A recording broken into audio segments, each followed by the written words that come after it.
love goes on, softly on. So don't be sighing or crying. Still live with our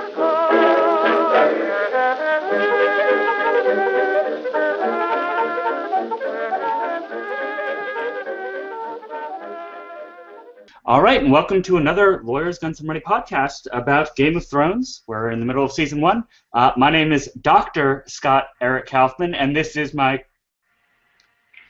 compatriot. Dr. Stephen Attenwell. Yes, everyone give Stephen a round of applause. He is Yes, if my doctor. anyone's philosophy is broken, I can fix it.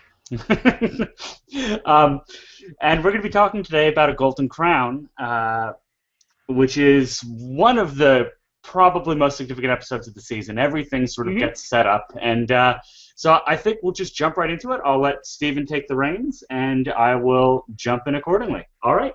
Sure. So we open with Eddard kind of woozily waking up after having been injured and seeing Cersei and Robert standing over him, which can't be good for anyone's health. And I really like this scene. It's got a great acting job from Lena Headey especially. But, you know, it does show you the sort of the nature of adaptation in that the loss of the Tower of Joy is a huge hole in the larger meta plot of the series that I don't know how they're going to repair it. They certainly haven't up until now. I don't think they will. The one thing that really struck me about that scene, though, just to, you know, in terms of being in a bad situation when you're lying in bed and you have the king and queen standing over you, is that the scene is shot in a way that they're not actually standing over him. You have the establishing shot where they appear to be, but after that, they go to this weird medium long shot of Ned with his foot in the bed, but his head is perfectly centered. And then they raise the level of framing up when they go to Robert and Cersei, and then they pull it back down. So if you didn't have that establishing shot and you couldn't see his foot, you would think they were all exactly the same height.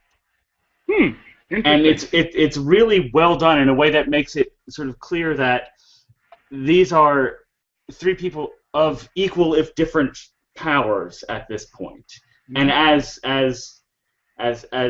poorly as Ned is doing, he still has a lot of influence over what's going on in that scene. And especially with Cersei.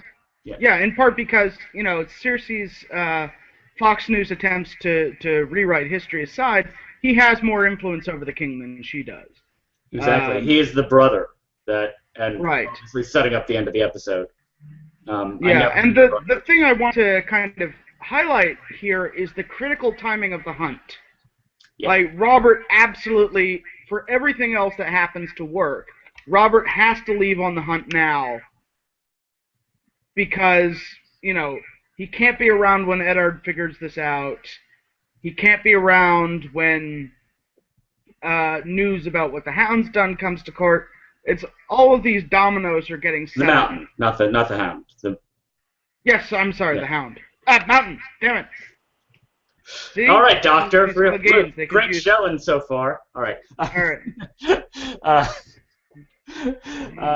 But yeah, there's the other line that I thought I somehow watched this episode 50 times and never noticed was because Robert sort of mumbles it when he says, you know, the yellow-haired shits, and that's the first time I think the idea has really been planted in Ned's mind. He knows that, you know, Gendry looks like Robert in a way that Joffrey doesn't. But he hasn't had the hair thing put in his mind quite yet. And that's the first little, you know, the yellow-haired shits at the beginning of the episode, and then what Sansa says at the end. Right? Yeah, we'll have beautiful golden-haired children. Right? Yeah. And that's when he's like, wait, golden-haired children? Holy shit, I think I found the missing link. But it's a really great line because the other thing that it implies, and it's not something I've picked up on previously, but is that Robert knows. And that is always known. I know that's not canon, but Well, it's not that it's just not canon. It would go against every element of Westerosi politics, society, culture, Robert's own psychology. I mean, I know he's oblivious to his own brother being gay, and we get that later in the episode, and I was going to talk about that later, it's not just that. It's that for Robert to know is to accept that he's been cuckolded, that the son that he's terrified about leaving on the throne is not actually his son, has no right to rule. I mean, we know how Robert would actually deal with the situation. It would involve warhammers. You know, I don't know. Because I mean, he knows that, and he even says that, you know, like half of my kingdom is mortgaged to the Lannisters already. He might have figured it out late, but I don't know. It just seems it's the way he delivered the line. Because if you're the king and you discover something like this, then the first thing you do is abrogate your debt to the Lannisters. You're the king. You can do that. I get into this on the blog, but you know, the genetics have been really over-determined by the audience here. Look at Ned Stark, for example, right? Of his children with Cersei, only Arya looks like him. Only she has the Stark look. No. John.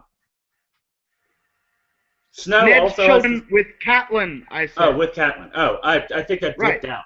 Okay, sorry.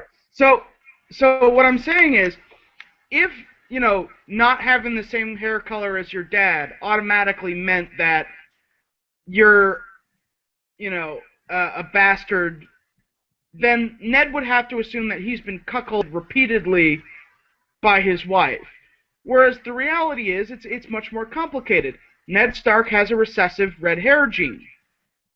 Yeah, by the way, Robb Stark, Bran, and Rickon are all supposed to have red hair. But Ned Stark has a recessive red hair gene. We know this because his brother had red hair. And, you know, if Robert had had a recessive blonde gene, then the odds of all three of his kids having blonde hair is 50%. So, well, yeah, you know, I mean, we can get on the little Mendel diagrams, and I know. I'm going on. I've done that. Yeah. You've done Mendelian diagrams. I know, but what I'm saying is the importance of the bastards. And speaking of Mendel, actually, in the books, one of the things that Jon Arryn does before he dies is get very interested in the breeding of hounds, and like starting to get into Mendelian genetics before he's assassinated. The larger point is, the reason the bastards are important is just to check, is there any evidence that he does have a recessive blonde trait, gene? yeah. Because he's had children with many different women of many different hair colors and genetic material, and they've all come out black-haired. Ergo, it's highly unlikely that he actually does have a recessive gene. And this is one of those things where, you know, as a historian, presentism just leaps out at me, and I just have to say, you have to understand, these people live in a world in which Mendelian genetics does not exist, you know, for them. So the extent to which Ned is stupid, you know, you really have to kind of work back your expectations. Oh, I'm actually not saying Ned's stupid. I'm saying the opposite. I think you're making my argument for me. Many in the audience do. Oh, okay. But I think that actually... It was a meme and everything.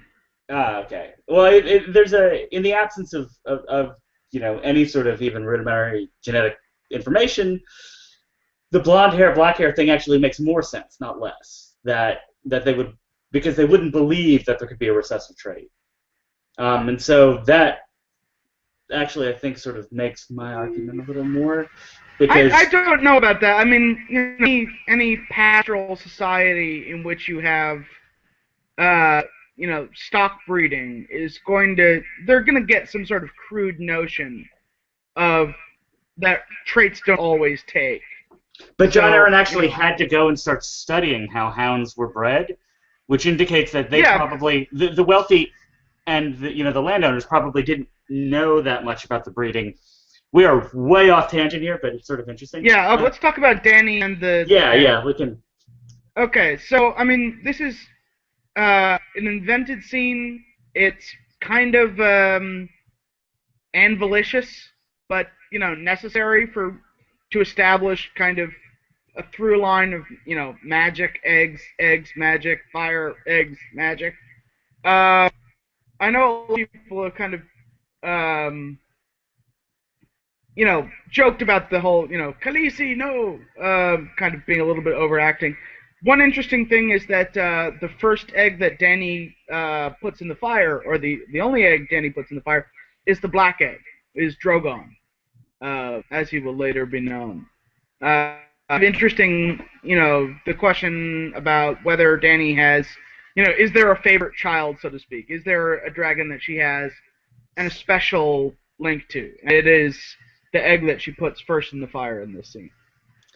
What's interesting about the way that scene is shot is it's shot in the same way that a lot of scenes with mothers putting their babies in cradles is shot. It's a lot of close-ups on the mother's face and then the baby/egg, and then on the cradling of the baby/egg into the cradle or the creche or whatever you put, in this case the fire, right? But it's shot in a way that's supposed to, I think, make us feel the intimacy between Dany and these rocks, because really at this point they're still technically rocks. Rocks, yeah.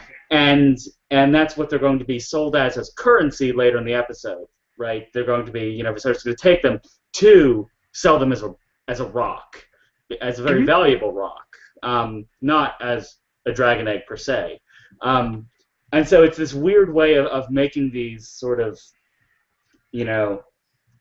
non-living things into items with which we should have an emotional connection by tapping into our years of watching television. Yeah, they're making them more egg-like. Yeah, and making us care about their fate. And when you see it at the beginning of the episode, you should just start to expect, all right, someone's going to try to hurt that rock later on. I don't know what they're going to do, but that rock has it coming now. That rock is in trouble. It's in trouble. Somebody help the rock! Come on! But no, it's I sort of like that little scene. And what's interesting is that, it's one of the rare scenes early in the series where magic is actually an issue, and it's followed immediately by one of the next rare scenes in the series in which magic is an issue. It's spliced right on to Bran's dream.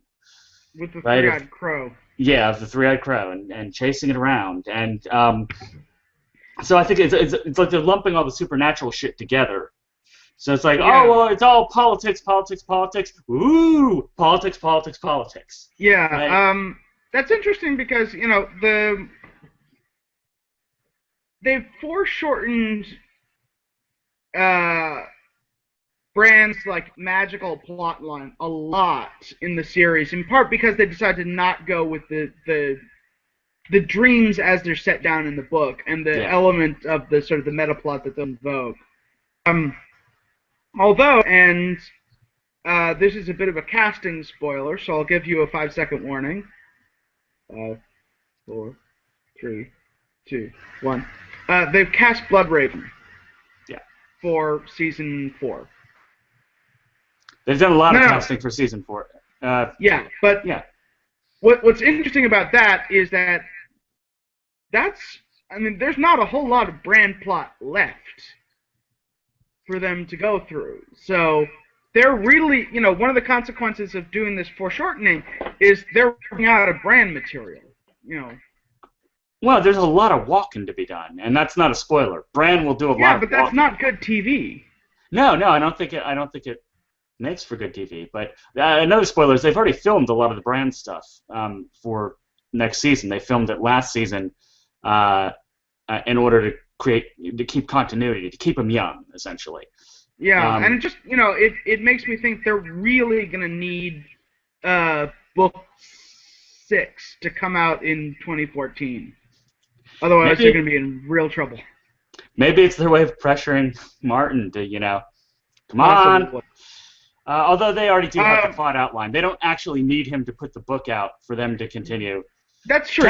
But at least according to the direct, I'm sure it helps to have more fleshed out material available. So the that we then get this nice scene with Bran's horse, and the whole Tyrion saddle thing finally paying off for the one scene in which it actually matters.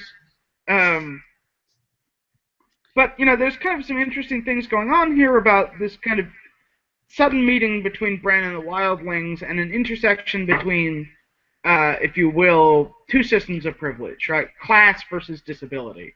Well, before we get to that, though, we should talk about Robb and Theon's little conversation about, right, about whether or not, Theon tells, Robb, you're not a boy anymore, you need to ride on Casterly Rock, and Robb says it's not your duty, it's not your family. And this is the first real time when we've had someone who Theon considered in his inner circle, right, shoot him down, right? And you almost get the sense that what's about to happen with the bow and arrow, which we of course had set up last episode when Theon was out there, practicing archery for like 10 minutes. It's going to pay off here, but that's almost, it seems to be his way of trying to say, let me in. Like, I am family. I wasn't going to miss. But it's the first sort of moment where you see what could possibly happen to Theon. Yeah, and it does set up the whole Theon season 2 plotline. Yeah. Where he's not acting out of total pique. There is a kind of built-in inherent tension in the whole, ward versus captive thing that, was going to explode at some point. And Robb is sort of unnecessarily cruel here, and that's the other thing. He didn't have to say it.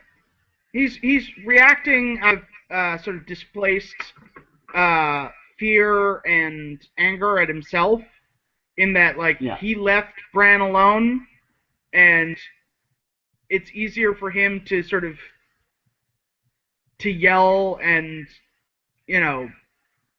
posture at Theon than it is for him to say, do that thing to Bran of why did you do that? Didn't you know you're fucking scared after death, you stupid kid?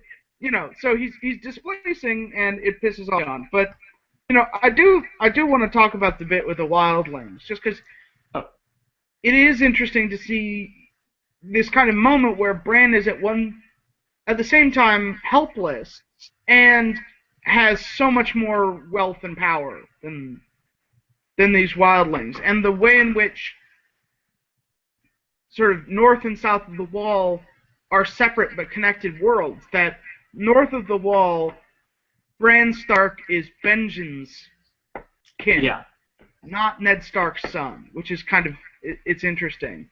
And it's an important little moment because it introduces us to wildling Tonks, and this, the idea that there is a Mance Rayder out there, and that, there's something that makes people north of the Wall really, really, really want to go south of the Wall. Well, I mean, we already got a lot of that with Will earlier on, but yeah, it's reinforcing that. That there's active humans who are trying to get the hell out of the way. Yeah. Large numbers of them. No, absolutely. Go on. I will say that one slight loss between book and show is that in the book, this is one of the first moments in which we see the wolves as something scary even to the Starks. Because in the books, it's a larger group of wildlings, and two of the wolves come out of nowhere, help Robb kind of deal with the wildlings, and basically start eating human corpses in front of them.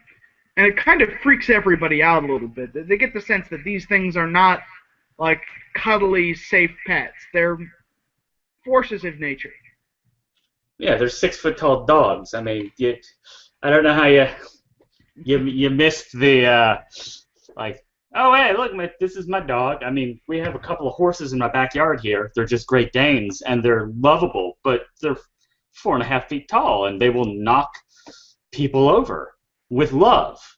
Imagine if they were angry. I mean, it's not, not too much of a stretch. But it seems to be something that's definitely lost by it just being Robb and Theon responding to Bran. And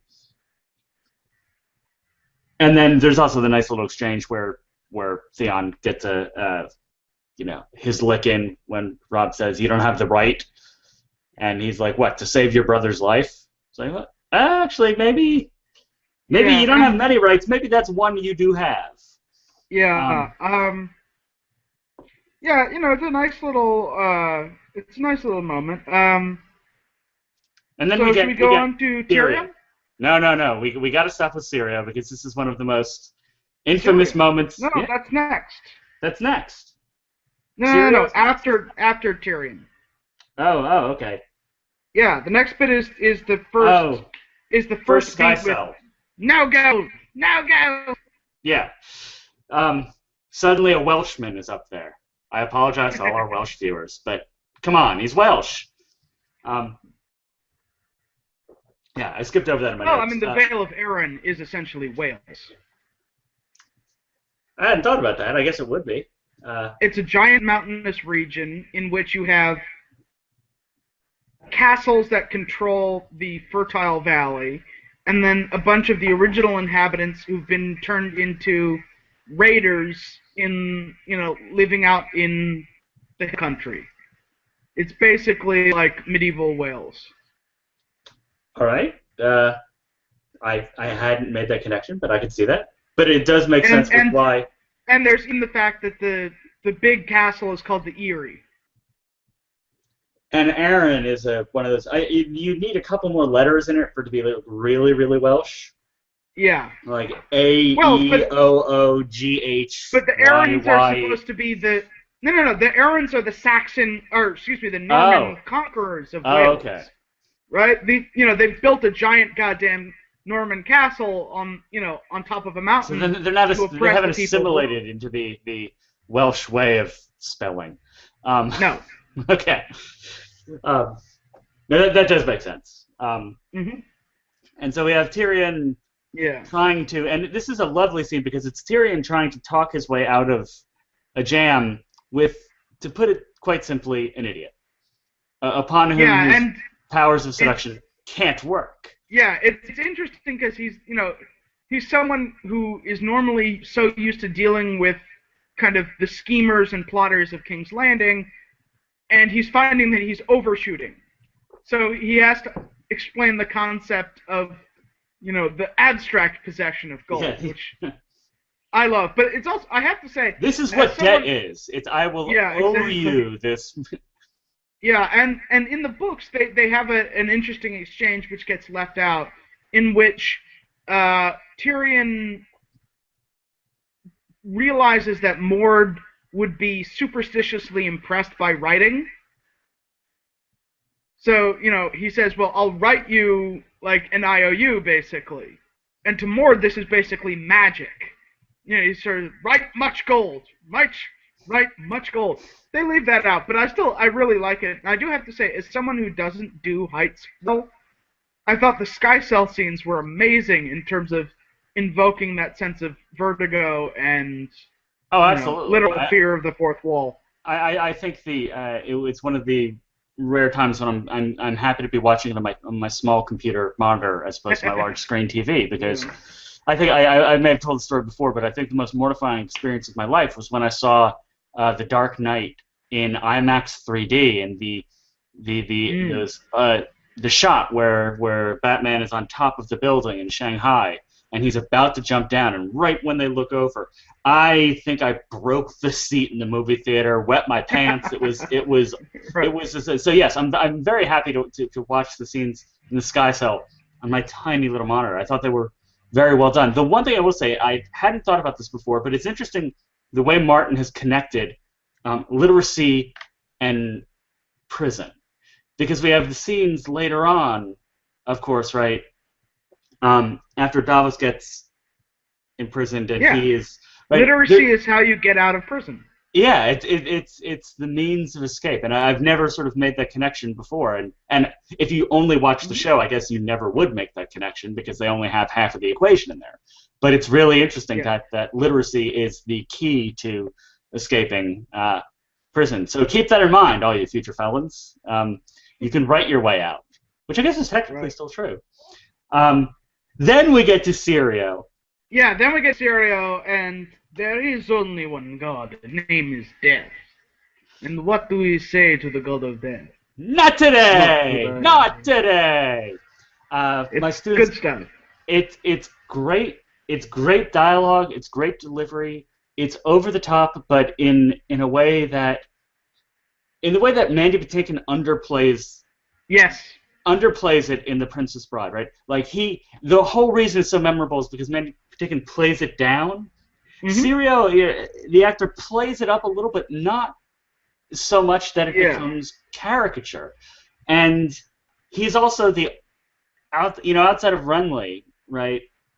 And Lawrence, he's the only quasi-ostensibly gay figure in the Really? series. I would say so, that we've seen so far. We are in season one. Okay. I mean, I don't really see that. As He's a foreigner. And But he's effeminate. The way that they contrast the style of how a Lannister fights to the way that the Braavosi do.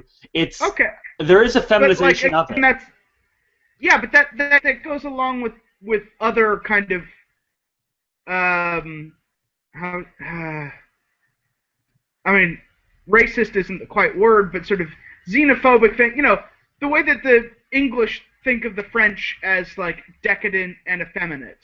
It's I don't know that his sexuality is specifically supposed to be gay, so much as the idea that all Braavosi are kind of a little bit gay by Westerosi standards. But the thing is, and I guess the argument I would make is that we're not getting a Westerosi perspective on him. We're getting Arya's. Yeah, I know. And Arya's is looking up to him. She is emulating him. But that's the other connection to make, is to Arya. These are people whose gender and sexuality are questionable, and I don't mean that in any universal way, but in terms of Westerosi society. I mean, Arya is going to be a boy, and we'll see next episode when Sirio calls her boy repeatedly, and we're getting to this point where Arya is going to start really gender bending, and it's only going to become and her empathy and sympathy with Sirio seems a part of non-normative sexuality, at least to me. And I'm saying this in a positive gender way. Presentation, yes. Yeah, I mean, I'm saying this in a positive I think you're a little bit off here in that, in part, just because I just did my chapter analysis on the 4th Arya chapter of Game of Thrones, which we'll see in episode 8 of season 1. But like, Syrio Forel might as well be Yoda in this scene. Like, to me, the through line here is about the mentor figure in this giant deconstruction of the hero's journey that Arya is going to go through. Because, Arya has a series of father figures who all impart lessons to her, and then who, spoilers, die. Eddard Stark is going to die. Syrio Forel is going to die. We don't know that he dies. We don't know. I've just written about 2,000 words about, why he dies. I mean, the scene cuts. It cuts before. Yes, it cuts, but, I don't understand. For Syrio Forel, it is a beautiful death. And to, give him, anything else would be to diminish him. Jaqen H'ghar is going to symbolically die. Again, a Braavosi. And for those of you who actually believe in this crazy conspiracy theory, note that this is the first time that the god of death is mentioned. And it's by a Braavosi. Yoren is going to be another father figure who dies. So Arya has a succession of these figures, and, in the whole hero's journey, the mentor always dies. He's got to die, because that's kind of the kick out of the nest that forces the hero to mature. And so it is with Arya. Although, did you just read that thing about Alec Guinness where he talked about why he died in Star Wars? He was tired of it. So Well, he yeah, he suggested hated as a the plot change. Yeah, so he suggested as a plot change that he die right now. Yeah, and then then after they- the fact, George Lucas like picked up, Joseph Campbell. hero of the Hero of of the a thousand Thousand faces, and was Faces. like, oh yeah, I meant this the whole time. Yeah, sure. Obviously, come on. Yeah. Um, And Well, so it's all- now we get the eating yeah. of the horse heart. Can we talk about the eating of the horse heart? yes. Which I have to say, anybody who and you do occasionally run across it, anyone who doubts Emilia Clarke's chops, she's actually eating like a 5-pound gummy bear drenched in bleach with like raw uncooked noodles for the arteries. And when she Bleach, like not almost corn syrup? vomit, Bleach? apparently there was like some kind of hardening agent that tasted like bleach. Oh, because I would assume it'd just be the corn syrup, which is what they Yeah, normally well, go it just- to for. If you listen to the DVD commentary, she basically says this did not taste like gummy bears. This tasted like bleach, and that when she was like vomiting in character, that was not planned. That was like a nice little ad-lib moment of actually vomiting because she ate a 5-pound gummy bear that tasted of bleach. And then she ate it again. There was a very two girls, one cup little moment right when she vomits it and then starts eating again. And that was the moment, I think, when my mother gave up on the series. I mean, she could take the nudity and the violence. It was the eating, But just not the throw up, huh? That was the line that could not be crossed.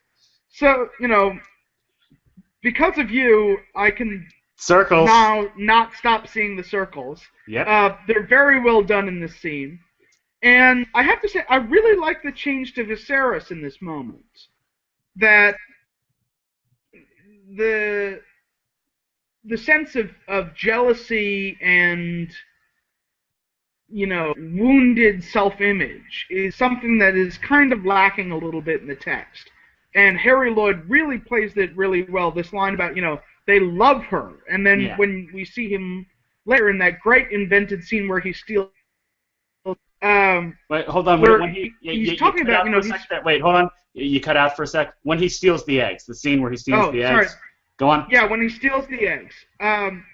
What I really liked about that scene was his monologue about how his entire life he's been the hope of a dynasty, and he's always had that weight on his shoulders, and no one's ever given him the love that he needs, which is nice because it means that Viserys is not just one of these sui generis assholes who they come out of nowhere. He's got reasons that he's a bastard. They don't excuse it, but they explain it. They give it a human dimension. It is a very television thing to do, though, as a way to create depth, or sort of an instant depth to a character, is to use the phrase, since I was 6 years old, since I was 5 years old, since I was 7 years old. As soon as you do that, like you can have and to just move it to transpose it to another context, you can have the asshole jock on the football team who has been beating the crap out of the sympathetic protagonist the whole movie. Are we talking about the Breakfast Club? No, we could be, but all he has to do is say that, look, since I was 5 years old, my father has been pushing me, and all of a sudden we're like, oh, okay. I mean, we're not cool with it, but we're a lot. Yeah, it is a bit of a cheat. It's cheap, but it's cheap, well but it's done. built into the and it's into the source material, which is that like in the books, literally since he was 5, his mother dies. He's the one like in charge of his sister, and in his mind, although he doesn't know that this isn't actually the reality, he's been chased by assassins that whole time. Yeah. So, this is a messed up kid. Now, granted, it doesn't help that, his father and mother were brother and sister, and so on and so forth, back to generations. But, at least he's not like a Gregor Clegane. Gregor Clegane, who genuinely is just a kind of human nemesis in the sense that he has no reason to be this much of an asshole. No, he's a Yeah. he's a So thing, not a person. so now we get Tyrion again, In pure and slapstick. It's pure yeah, slap. I mean, it's physical yeah, comedy done very well. You're the smart man. You're the smart man. yeah. Right? I thought that was really good in that he's like, you know, he's they've worked around the writing rather well in that they're figuring, okay, these catchphrases. One, that they want the audience to remember this whole thing about a Lannister always pays his debts. And it was like, oh, you remember these things that like everybody in the goddamn kingdom knows. That means you're really smart. Wink, wink, wink. No, that's not what he says. And He then doesn't, he doesn't say the Lannister always pays his debts yet. He says Lannisters are no, he says made both of of them. gold. He says Okay. rich. He says you've Yeah. heard the phrase "rich as a Lannister," Yeah, and rich you've as a heard the Lannister. phrase "a Lannister always pays his debts." If you send this message, I would owe you debt, and I'm a Lannister, and I would pay plus you back. 1 equals. Yeah, exactly. You're the smart man. Right. Yeah, and then we get this wonderful turnaround with a confession, which I Okay, have to say. go ahead. Let me just take a step back because there's a couple really interesting things that happen. One is from the first Tyrion scene to the second in the Sky Cell. We get Tyrion. We actually get to sort of almost see Tyrion's thought developing. That didn't work. Let's try Let me this. try- He's trying to figure out his audience, and then as soon as he gets out, he's like, "All right, I know exactly where the fuck I am. I'll do this." But it almost doesn't work, and that's the great thing. And I never noticed how long they held those beats when Tyrion asks for a champion. And there's the last shot before Bronn finally steps forward. Tyrion takes a step on screen or frame left, and he goes. He makes this little whiny noise, and my DVD captions actually put up "wee?" question mark, and that's the official HBO. Yeah, I mean the interesting thing is that it's kind of a legal gray area in terms of the trial by combat as to whether you can actually execute someone because they don't have a champion. It comes up in the first Dunk and Egg story. But I have to say, the confession sequence is one of those cases in which they've just clearly improved on the show, on the source material. Also, I think they just told Peter Peter not Dinklage. as funny in the books. No, they just told Dinklage to let it rip. Yeah. Just let it go. So here's my question: how would you finish the joke about the jackass and the honeycomb in the brothel? I don't know. It was one of the very rare times I was actually sympathizing with the little lord. I wanted to hear the end. Yeah. I think it's something along the lines of how much to lick honey off my ass. Yeah, you thought about this before. Okay. Yeah, a little bit. No, how much to you put me on the spot. I can't come up with anything better. I will in the post. I will. So getting back to the whole trial by combat thing, I mean, the interesting thing for me, and I write about this on the blog, and we'll link it in, is Tyrion is very much stand on privilege. And it's another example of knowing his audience, that the Arryns are, more than anyone else, the snootiest bunch of aristocrats in Westeros. I mean, their name is as high as honor. They can't be seen publicly to do anything that contravenes their honor, and he knows that under the sorry. Yeah. Something in my throat. And he knows that under the law, a nobleman must have the right, cannot be denied the right to trial by combat. A peasant, they chuck out the moon door, no question. There's no presumption of equality here. But because Tyrion is a Lannister, he has this right. And I think the other thing and the way that the scene was sort of edited together, the reaction shots to Tyrion's, for the most part, at the beginning of when Tyrion starts talking, we get Tyrion reaction shot to the lady, to Cat, and then back to Tyrion. But as soon as Tyrion asks for trial by combat, the reaction shots start going to anonymous person. Yeah. Anonymous person in the Vale. Ladies. Yeah. and then finally to Bronn. But the whole purpose of going to all those anonymous people was to show you that what Tyrion is working with here is, if he's going to die, he's going to make sure that he publicly shames her before he goes. And he also is pretty sure that she's not going to allow herself to be publicly shamed, so he can force her hand. But the way that the whole thing is that they're perfectly happy for him to die in the Sky Cell where no one can see. But in public, the formalities have to be observed. And he forces her hand.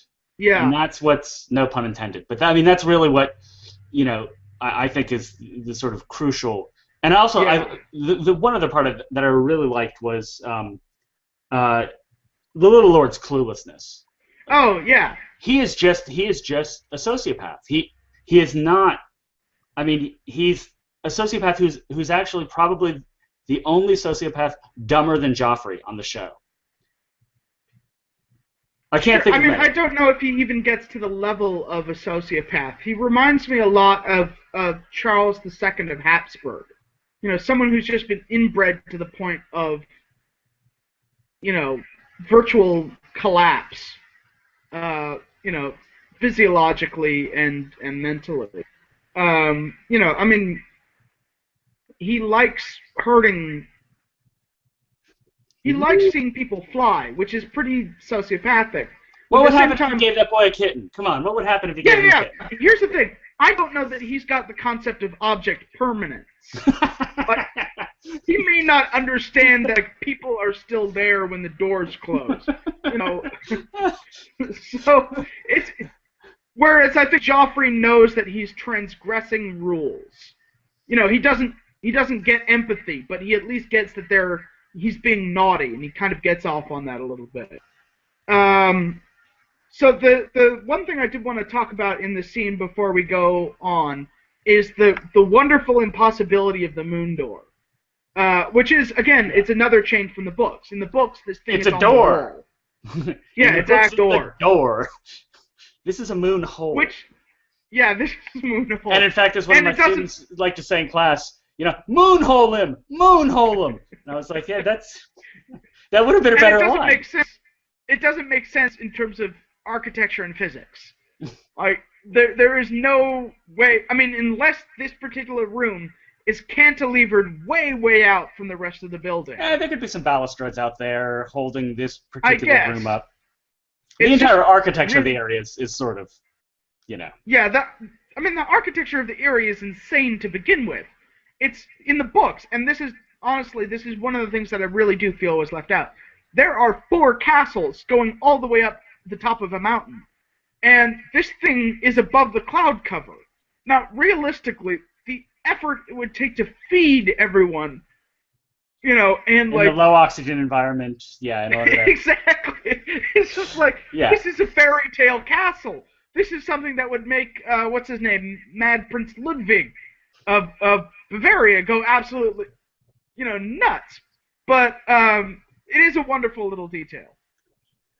Yeah, it's right. The one last thing before I don't want to move on from the scene yet, because the one other element of the scene that I really liked was the presentation of the superiority of the sellsword, of the non-noble hired hand being superior to the great knight of And well, we haven't got there yet.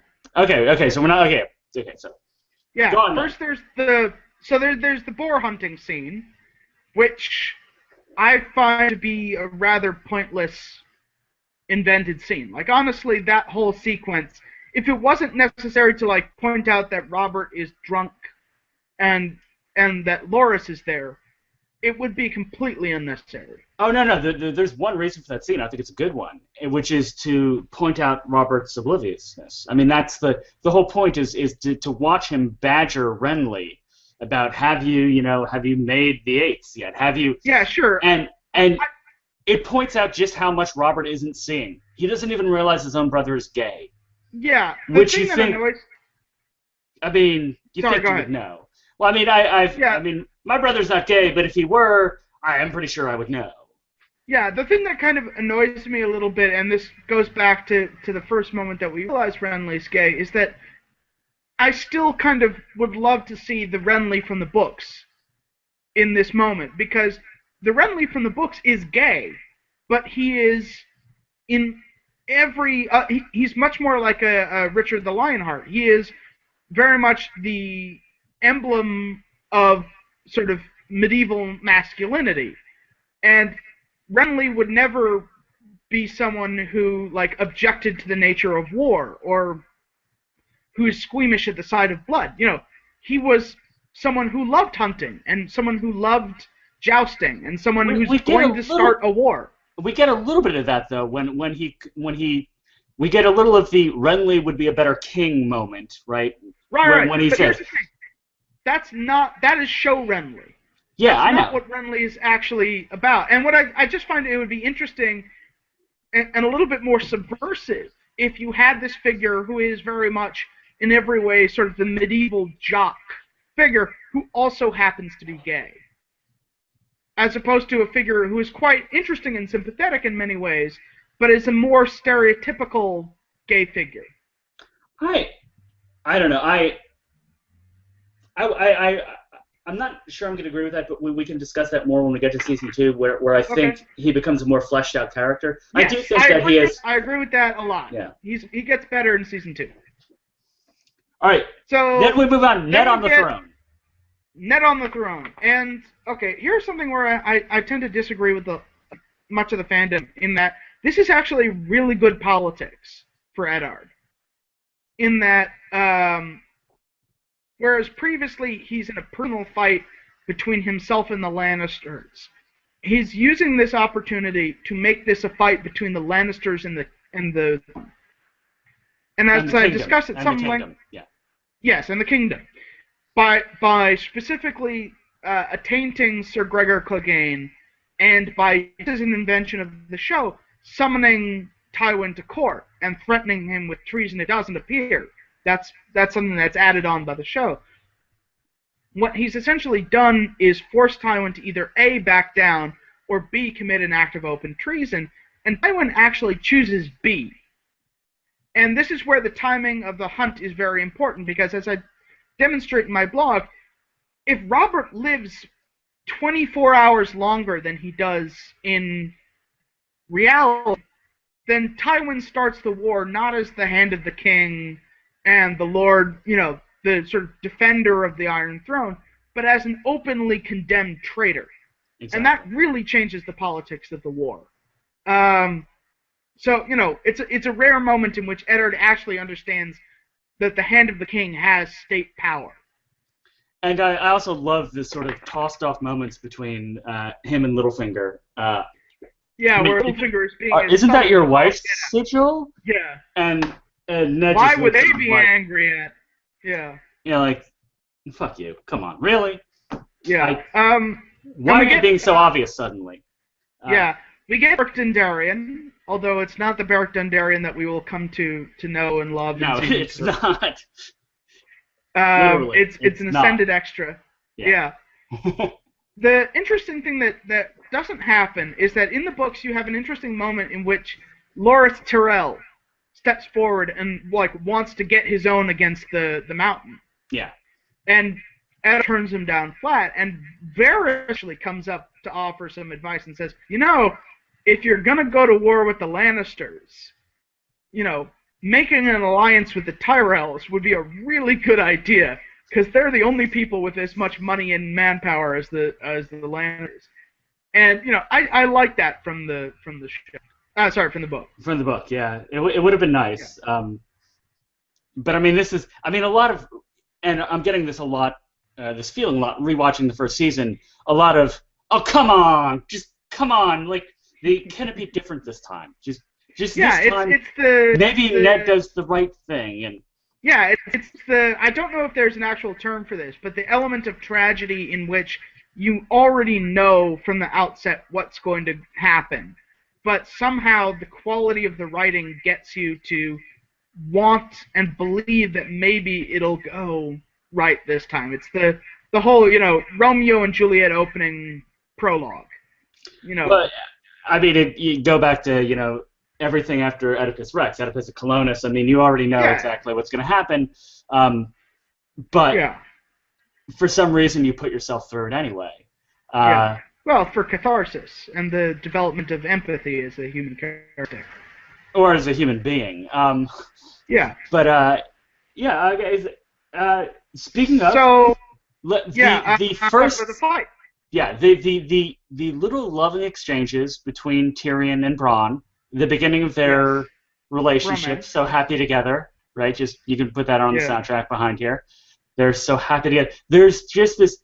Bronn was really impressed by Tyrion's mockery of the charges against when he asked him, please, confess your sins, and Tyrion starts going. Like I said, they cut to a bunch of random people and then to Bronn, who starts smiling a little, and then the smile gets a little bigger, and then by the end, he's suppressing laughter. Yeah. And then when he decides to be the champion, he has this. The first thing he does is he looks at Tyrion, and he just shrugs, like, Yeah, it's like, well, might as well. why not? And he'll do the exact same thing after he wins. He'll look back at Tyrion, except now he's doing it with like this knowing, conspiratorial smile, like, Right. So look at us. About the fight sequence. I mean, I really like it. It's very classic, like Douglas Fairbanks, Errol Flynn, running around. Like literally, they're going up and down the staircase. Yeah. It's more and more circles. Thank you very much. Circles within circles within circles. Yeah. Yes. The only thing that I'd say about it is that it's kind of historically inaccurate. And I just, for the benefit of educating our audience, plate armor is not as heavy and tiring as it is meant out to be. There are YouTube videos, and I link them in my blog, of people doing, like, jumping jacks and cartwheels in full plate mail. The stuff was designed to be lighter than earlier armor. So, it's very much like a classic trope of the lesser, it's David and Goliath, the lesser fighter tiring out the heavy lumbering juggernaut. And they make it less about the armor and more about the shield, though. It's the shield that really, really weighs him down. And very sort of ostentatiously, the director actually, shows Bronn taking the shield, tossing it aside right before he brings the sword down. Right. Like, that was your problem. You tried to defend yourself. Yeah, and, we get that lovely coda of, you don't fight with honor. No, he did. Yeah. It's kind of putting a big cap on, this very much practical reality against this sort of romantic medievalist tradition. And then in the background of that shot, when he's delivering that line, I don't know if you saw it. I didn't until I watched it on my computer because I was closer to it. I'd never noticed it before. Tyrion is in the background, holding his shackles in the air, jumping up and down. And it's the only but it's the only time where you get that sort of classic little person trope that it's really funny to watch little people jump up and down. Oh, I see what you mean. Like, from The Wizard of Oz and such, that when you get to see them skip and jump, and it almost played into that, except for the fact that these two have formed a bond, and he was really excited for it. And that it's also interesting, if you look at Tyrion's reaction shots during the fight, he gets really bloodthirsty. He's snarling, he's like, into this. And then, everything that happens is kind of, he has the last word in. So, he has that little bit about, not this little man. This little man is going home, and the bit with the purse and all that. It's good stuff. Just keeping this train moving on its tracks. So then we get this invented scene with Sansa, where she's acting very much the teenage brat. Which is, take it or leave it. I did think, however, that when Joffrey comes in and lays on this kind of Tiger Beat romance shtick, it is useful in terms of, like, given that this is a character who is so loathed by seemingly the entire world, to sort of show where this kind of, like, Sansa's infatuation is coming. I'll never be cruel to you again. Yeah. Yeah, it's really weird. You don't normally get to see preteen, abuse dynamics going on. So the scene with Roz and Theon, I really hate. No, it's completely pointless. It's one of the few where I can say I think it may have been included for some gratuitous nudity. Yeah, and it's given just like, that that's all Theon wants out of it. Yeah. So then we get the scene with Ned and Arya and Sansa. Sansa's being more of a brat. But what's great about that scene is again Ned and Arya, because you have the reaction shots between Ned and Arya and they're always reaction to Sansa. Yeah. And they share. She says, I don't want someone. What was it? I don't want someone brave, gentle, and honorable. I want Joffrey. And they both kind of go, "Oh my god." They both look at each other like, "Well, what?" Yeah. And Arya has that great reaction to Sansa's thing about his babies, and she just goes, "7 hell." Yeah. I mean, Arya doesn't have that many lines of dialogue in this episode, but she has a lot of great. There's a lot of great acting. I mean, her responses to Syrio, her responses here. But she probably got like a page of dialogue and thought, hey, what the fuck? I thought I was going to be in this episode. And then it turns out that she's one of the most charming parts of it. And then we'll get to our final circle of the episode. Yes. The circle, Golden Crown. the titular circle of the episode, the Golden Crown, which is both referring to the hair we get at the end of the Ned, Sansa, and Arya scene, and obviously Viserys's, the one that he receives. And it's a circle within a circle. He breaks into the middle of it. I know, I'm pushing that hard, but it did. Well, and then there's the pot, which is another circle. And then, it's all over the place. But for me, what I find interesting is, again, it's the culmination of this whole thing of cultural assimilation and cultural ignorance. That what undoes Viserys is that he doesn't understand the difference between a commercial culture in which buys for things, in which someone buys deals, and make a contract, and a gift culture in which one king will do honor for another king. Actually, I'm going to disagree with you on in this case, because when I was rewatching it this morning, I sort of, and I'm not saying he's sympathetic, but we were talking earlier about how some sympathy was generated for him in that earlier scene. But I will say that I think he might have been committed suicide. I'm just going to put that out there. He was told specifically not to wear the sword in the camp. He knew that. He lost the eggs. Jorah took away the eggs. He now has nothing. He has nowhere to go. He has no army. He has no hope. He has no future. He knows the last thing he should do. He shouldn't carry a sword into camp, much less bring it up into. But again, here's